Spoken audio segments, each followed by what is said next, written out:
ملک بھر میں عید الفطر کل مذہبی جوش و خروش کے ساتھ منائی جائے گی اور عوام کی طرح سیاسی اور حکومتی شخصیات اپنے اپنے آبائی علاقوں اور مخصوص مقامات پر نماز عید ادا کریں گے۔ صدر مملکت آصف علی زرداری، نواب شاہ، وزیر اعظم شہباز شریف ماڈل ٹاؤن مسلم لیگ نون کے قائد اور سابق وزیر اعظم نواز شریف جاتی عمرہ میں نماز عید ادا کریں گے۔ بانی chairman P T I Adiala jail میں عید منائیں گے۔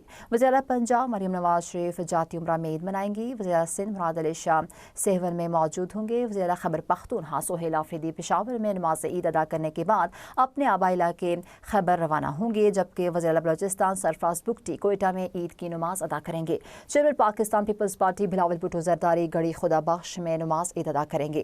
اپوزیشن جماعتوں میں جمعیت علماء اسلام کے سربراہ مولانا فضل الرحمان اسلام آباد سے ڈی آئی خان میں آبائی گاؤں عبدالخیل میں عید منائیں گے۔ قومی اسمبلی میں قائد حزب اختلاف محمود خانچک سے قائد اپنے آبائی علاقے چمن میں گزاریں گے۔ چیئرمین پی ٹی آئی برسٹر گوہر عید بنیر میں سیلاب متاثرین کے ساتھ گزاریں گے۔